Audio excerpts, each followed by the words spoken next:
हमारे आदमियों पे, हमारी बेटियों के ऊपर, पढ़ाई के ऊपर आपने करोड़ों रुपए कमाए हैं, वो पैसा आपका हजम नहीं होगा। आज जो मैं दर दर की ठोकरें खा रही हूँ, जो मेरे दिल पे आज बीत रही है, अगर कल वो बीत गई तो उसका हिसाब कौन लेगा, कौन। और राज्यपाल जी आप सुन लो मेरी बात।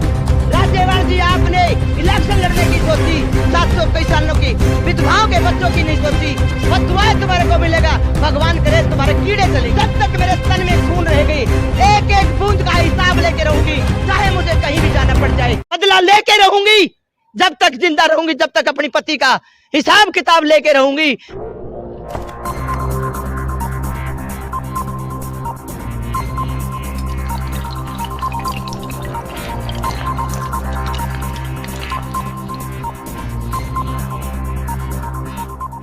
नमस्कार, लो जी हम फिर से आ गए हैं। मुद्दा बड़ा हॉट है। किसान आंदोलन पिछले 1.5 साल तक चला, उसके बाद 700 किसानों ने अपनी शहादत दी, लेकिन किसान नेता कहीं ना कहीं अपनी राजनीतिक रोटियां सेक करके निकल गए।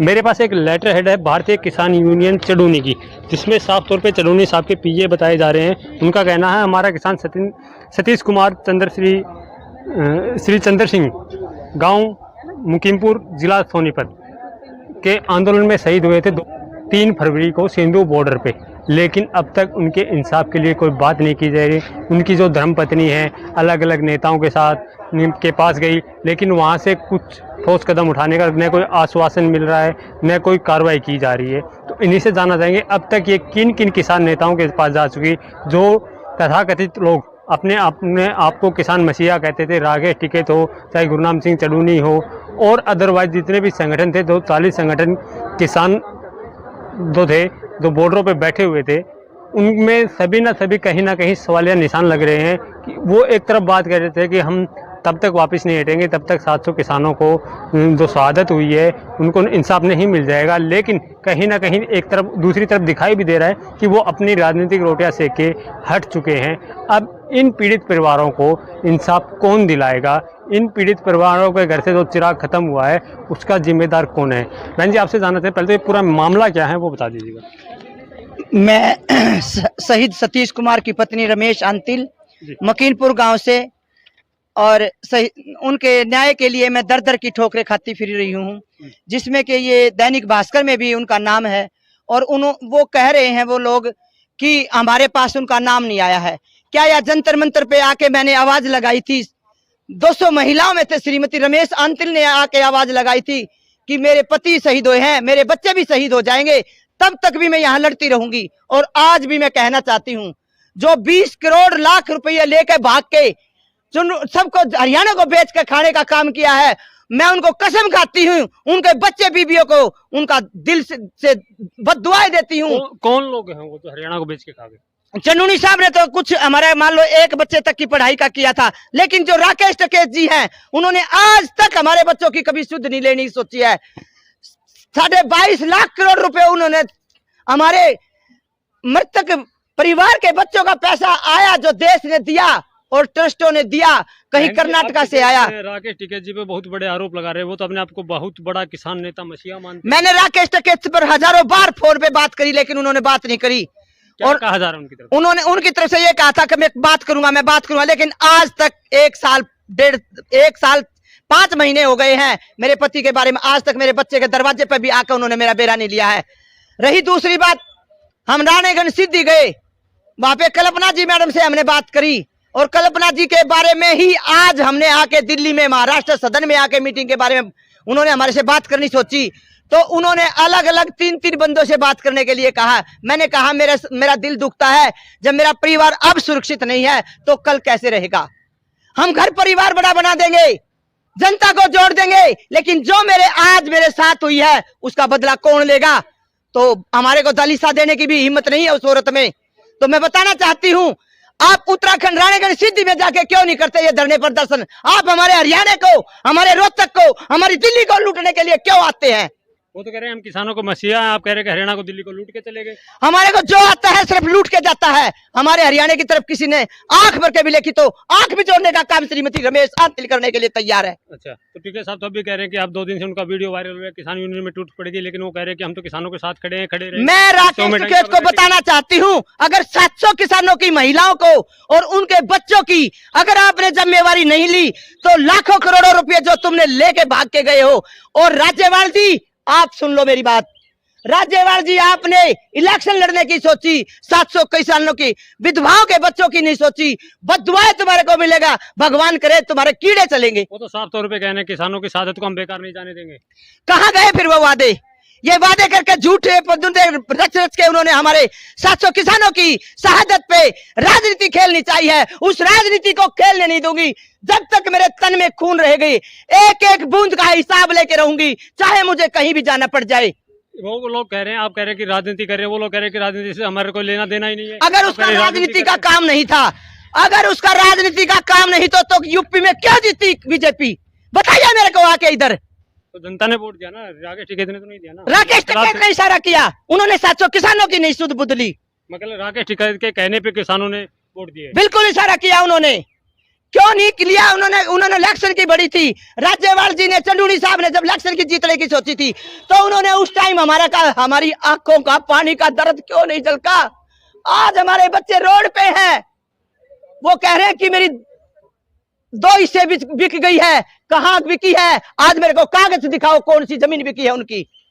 और आप जो अभी मौजूदा सरकार में मंत्री भी हैं या कहीं ना कहीं शांत है, अन्ना हजारे जी लोकपाल के लिए आंदोलन किया तो उनके पास भी गए? अन्ना हजारे के पास में गई, वहां पे लोगों ने मेरे को चुप करने की कोशिश की, पर लेकिन मैंने यही लेटर उनको दिया और चिट्ठी लिख के देखा बेकायदा। मैंने कहा अन्ना जी हम बड़ा परिवार बना देंगे, बड़ी महिलाएं जोड़ देंगे, लेकिन आज जो मैं दर दर की ठोकरें खा रही हूँ, जो मेरे दिल पे आज बीत रही है, अगर कल वो बीत गई तो उसका हिसाब कौन लेगा, कौन देगा? बताइए अन्ना जी। बार बार चुप करने की जो लोग कोशिश करें वो लोग हैं कौन आखिर? क्योंकि वो तो कहते हैं हम किसानों के मसीहा हैं, किसानों के साथ हैं सब लोग। कुछ नहीं है, सब सरकार के पंजे हैं। अच्छा, आरएसएस के पंजे हैं ये सब। मतलब जितने भी किसान संगठन तो बॉर्डरों पे बैठे थे, जिनकी वजह से 700 किसान शहीद हुए हैं, वो वहां पे पैसे लेने वालों का, अनदेखी करने वालों की भीड़ लगी हुई थी। लेकिन हमारे को बाद में पता लगा, जब हमारे शरीर में चोट लगी, जब किसी के बदन में कांटा चुभता है तो दर्द उसी को होता है। दूसरे के कांटे चुभे की किसी ने लाज नहीं आती। उन्होंने हमारे आदमियों पे शहादत दे के, मेरे परिवार को लुटा के उन्होंने जो शहादत दी है, ये आंसू वैसे नहीं है, व्यर्थ नहीं जाने दूंगी इन आंसुओं को। बदला लेके रहूंगी जब तक जिंदा रहूंगी, जब तक अपनी पति का हिसाब किताब लेके रहूंगी। जय जवान जय किसान। तो आप यहाँ साफ तौर पे देख सकते हैं कि जो किसान 700 किसान से ज़्यादा शहीद हुए थे, लेकिन जो किसान नेता थे, तथाकथित किसान नेता, साफ तौर पे कहते थे किसानों की शहादत को हम बेकार नहीं जाने देंगे। लेकिन आज उन्हीं किसानों के जो पीड़ित परिवार हैं, जो किसानों ने का घर के चिराग बुझ गया है, उनका किस तरह से रो रो के बुरा हाल हो रहा है। न तो कोई किसान नेता सुनने को तैयार है और न ही सरकारें सुनने को तैयार हैं। सरकारें तो वैसे सुनेंगी भी नहीं, क्योंकि सरकारें तो किसानों के साथ पहले से ही दुर्व्यवहार करती हैं। जी मत एक खासा वालों ने मेरे घर में आके वीडियो बनाई, उनका नंबर भी मैं आपको दे दूंगी। तो उन्होंने कहा आप कर्जा उठा के आप अपनी बेटी की शादी कर दीजिए, हम आपका कुछ सारा हिसाब कर देंगे। लेकिन उन्होंने मेरे फोन भी उठाने बंद कर दिए और अपनी वीडियो से हमारे मृतकों के बच्चों के नाम के उन्होंने करोड़ों रुपए कमाए हैं। मैं पूछना चाहती हूँ आपकी मीडियम के माध्यम से, आपकी मीडिया हमारी आवाज को सुनाए। उसका नंबर है 8283 ये खालसा ऐड वालों का नंबर है। मैं पूछना चाहती हूँ जो वीडियो आप बना के लेके आए थे, क्या हमारे आदमियों पे, हमारी बेटियों के ऊपर, पढ़ाई के ऊपर आपने करोड़ों रुपए कमाए हैं? वो पैसा आपका हजम नहीं होगा। आज जो मेरा दिल कह रहा है, आपने कहा हम अपने बच्चों की पढ़ाई करवाएंगे, आज तक मेरे बच्चों की पढ़ाई का एक पैसा नहीं आया है। खालसा ऐड वालों ने, जो खालसा ऐड वाले कहते थे वही सच लिखनी। हम सोचते थे कभी खालसा ऐड वाले झूठ नहीं बोलेंगे, लेकिन हरजीत कौर इनका नाम है। 2 बंदे वहां पे आए थे और वीडियो बना के लेके आए थे। 1,30,000 रुपए मेरे देने बकाए हैं। बताइए उन लोगों के जहां से मैंने पैसे उठाए हैं, 2 रुपए सैकड़े का ब्याज मैं कहां से दूंगी? आपकी मीडिया के माध्यम से मैं बताना चाहती हूँ, इस नंबर को दे के और आप मेरी मदद करने की कोशिश करिए। जय जवान जय किसान। तो यहाँ अब एक चीज़ और निकल के आए, तथाकथित किसान नेताओं पे तो सवालिया निशान पे हैं ही हैं, उसके साथ साथ जो खालसा एड है जो पंजाब से कहीं ना कहीं चलता है, उन पे भी सवालिया निशान है कि इनका जो वीडियो बना के जिनका नाम है हरमिंदर खालसा, जिनके साफ तौर पे एक आरोप है कि उन्होंने वीडियो बना के हमारे नाम पे लाखों करोड़े कमाए, लेकिन हमारी आवाज़ कहीं कोई भी नहीं उठा रहा, न कोई किसान नेता जो अपने आप को तथाकथित किसान मसीहा कहते हैं, जैसे राकेश टिकैत। जिस प्रकार से अगर शुरुआत में जब किसान आंदोलन शुरू हुआ था तो राकेश टिकैत को राकेश टिकैत ने कह के कुछ लोग राकेश डकैत कह रहे थे, कहीं ना कहीं वो बात अब सच और सामने आ रही है, क्योंकि ये वही पीड़ित परिवार हैं, ये वही किसान का परिवार है जिन्होंने अपनी शहादत देके किसान आंदोलन को 1.5 साल से ज़्यादा दिन चलवाया था और कृषि कानूनों को वापस करने का काम किया था। अगर वो किसान नेता या किसान मसीहा होते तो आज इन परिवारों के साथ खड़े होते। तो मैं तो यही कहूँगा कि वो किसान नेता न होकर राकेश टिकैत न होके कहीं ना कहीं जो भाजपा के और जो अपोजिशन के लोग थे, तो राकेश डकैत का इनके ऊपर तमका लगाया था, कहीं ना कहीं वो उनके ऊपर सही साबित हो रहा है। धन्यवाद।